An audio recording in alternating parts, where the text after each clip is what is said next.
Let's have a conversation.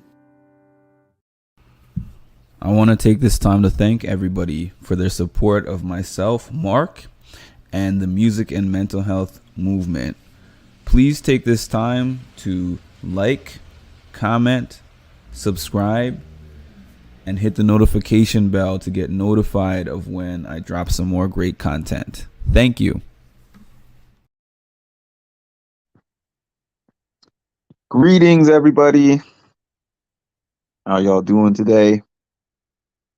This is just going to be a quick one, audio only today for now. So I just wanted to talk about the one time that I met Lauryn Hill, because I posted that picture yesterday and several people asked me about that experience, how it came about, what it was like meeting her. And I'm just going to fill you in on all of those details, or as many of them as I can remember, because this was about 8 to 9 years ago. So I saw an advertisement, probably on Facebook or somewhere on social media, that Lauryn Hill was going to be in New York, in Queens, in Flushing, I believe, for this summer concert series, because over here in New York they always have all these different free park concert series every summer, and we always get a lot of different artists that come to them. But for some of them, because of the fact that they're free, they will have like a lot of warm-up bands and warm-up artists, with all due respect, and then they will put one or maybe two headliners at the very end of the show. So what this one said was that it was a concert that was taking place from 4 to 8 p.m. and it had a schedule of when the artist would be up on stage, and it showed that Lauryn Hill was going to be there, I think, from 6. I think they said that she's going to get there at 6. So at this point in time, I'm not really up to date on how she is now, but at that point in time, everyone said she had a big history of no showing. So I remember I asked several of my friends if they wanted to come with me to this concert. Yeah, she's definitely one of the best female rappers. So most of my friends were like, nah, I don't want to waste my time with that. She's probably not even going to show up, and the weather report looks like it's bad. So I was like asking around and asking around. I finally found one of my friends who was willing to attend the concert with me. We were not trying to go at 4, because it was just like there's no point in going at the very beginning like that. And she's probably gonna get there late anyways. If she comes at all, it's gonna be late. So I think we got there maybe 6:30 or so, which is not really late, but it is late at the same time because they said that she was supposed to be there at 6. So, but I didn't think that she would be there when we got there anyways. So I remember we were listening to the warm-up bands. They were pretty good. They were pretty decent. And the DJ kept saying, "Y'all ready for Lauryn Hill? She's on her way. Lauryn Hill is on her way. Lauryn Hill is on her way." And I really believed that Lauryn Hill was on her way. But as time started to go by, I, I started to have a little bit of doubts that Lauryn Hill was on her way. Because I'm like, okay, now we're 6:45, now we're 7, now we're 7:15, 7:30, 7:45. Wait, now we're 8 o'clock. Now we're after 8 when the concert was supposed to be done. Now it's just the DJ up there and all the other bands have left. And the DJ keeps saying, "Are y'all ready for Lauryn Hill? Lauryn Hill is on her way. Lauryn Hill is on her way." And then it started raining and people started leaving. They were like, "Here we go again. Another Lauryn Hill with another no-show of a concert. I'm out of here." And when I first got there, when me and my friend first got there, there was a huge crowd. And most of the crowd left. But I was like, I'm gonna stay. The DJ did not say she's not coming, so until they actually announce that she's not coming, I'm staying here. Eventually, she shows up. I think it was after 9 at this point. She gets on the mic and she was like, "How y'all doing, New York?"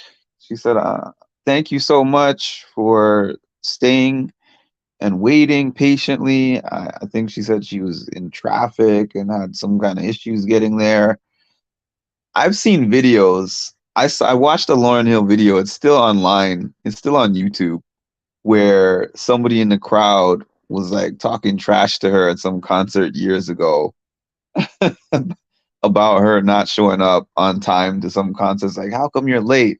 And she was just like, "Excuse me, I don't have to be at this thing on time. And there's other life issues and life things going on aside from me being at this concert. So screw your question, basically."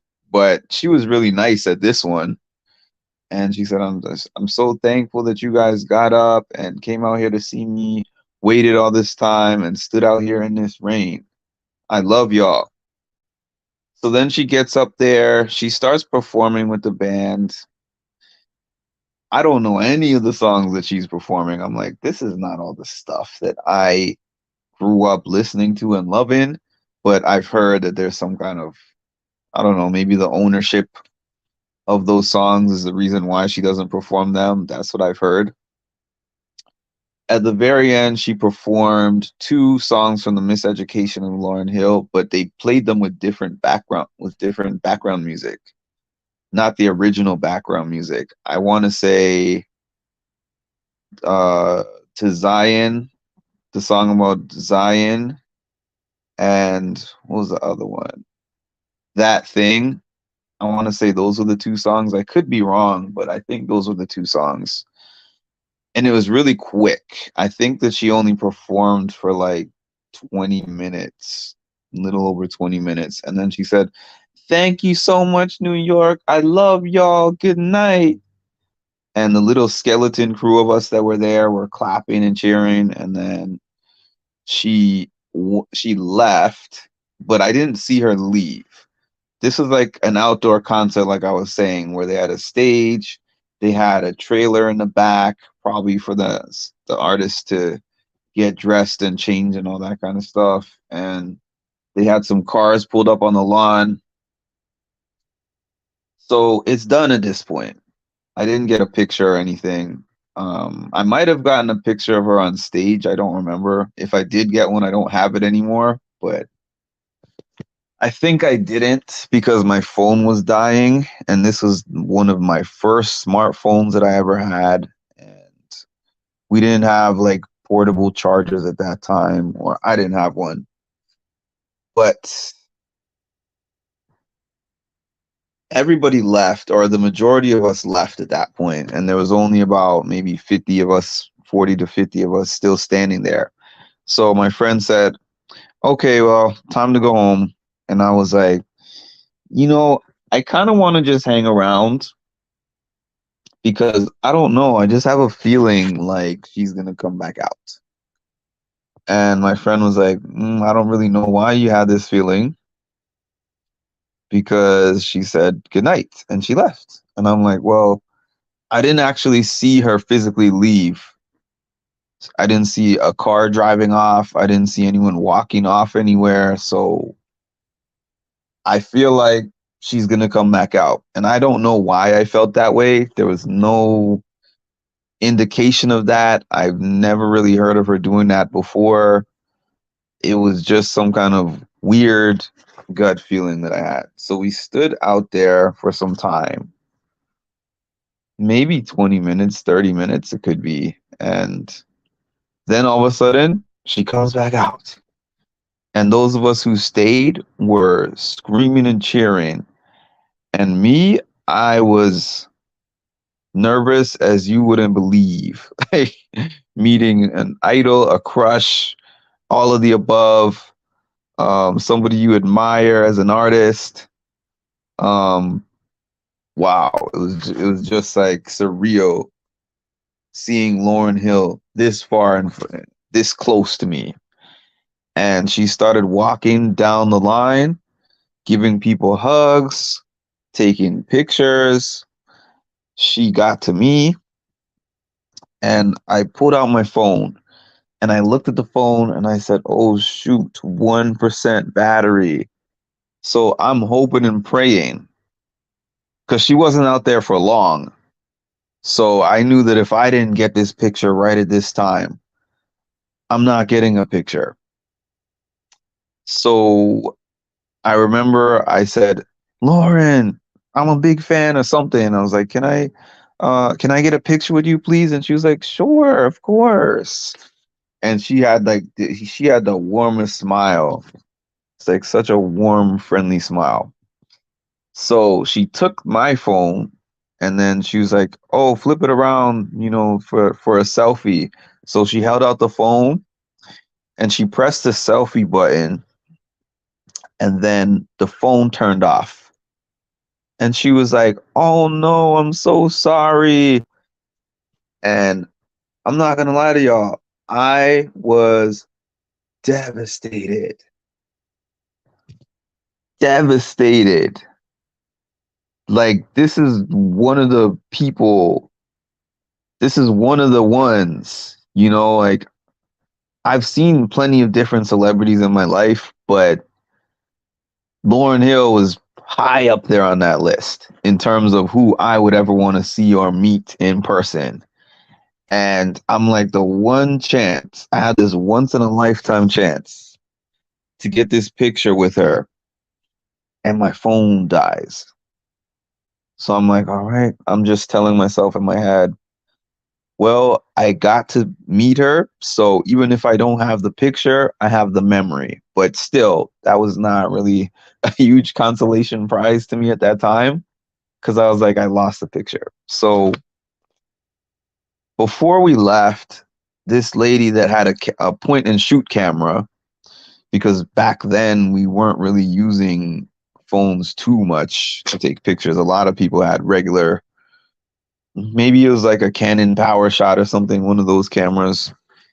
And she tapped me on the shoulder and she said, is this you in the picture? And I was like, thanking her profusely. I was like, oh my goodness, thank you so much for taking this picture because otherwise I didn't have a picture.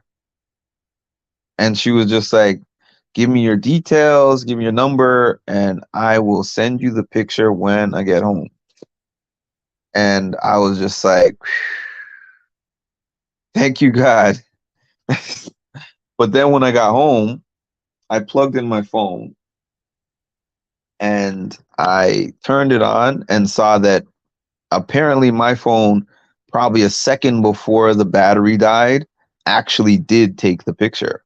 So I had the picture, the original selfie that I took with her, and this picture from this side angle that you can see in my thumbnail. But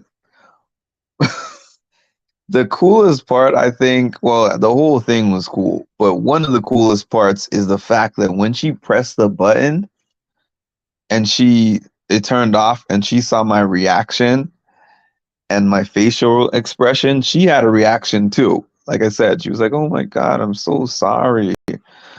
Like she felt my pain in that moment. And I mean, she it's not like she was like, "Oh, I'm gonna give you tickets to one of my next concerts" or something like that. It wasn't one of those type of moments, but it was so nice and sweet and friendly, and it's an experience that I will never forget. And I have two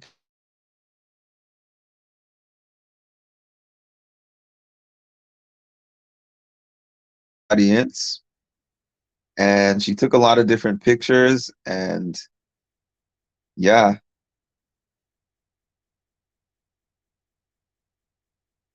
sometimes I think they do that to see who their real fans are. Maybe so. Maybe it was a purposeful thing where she was like, I am going to go to the back and come back out and say goodnight to all my real ones. And obviously, I'm one of the real ones. And that was the reward for that. So I just wanted to share that story with y'all. Drop something in the comments. Let me know how you feel. And if you have any topic suggestions for me, my members get to select my channel members get to select 2 topics that I will definitely do videos on every month. I have 2 topics for this month that were member suggested, unless any of my members give me a different one that I decide to choose. But my subscribers can suggest topics for me as well, and I will get to some of them, but it just won't have the same priority, of course. I appreciate all of you, and I hope you guys have a great Friday.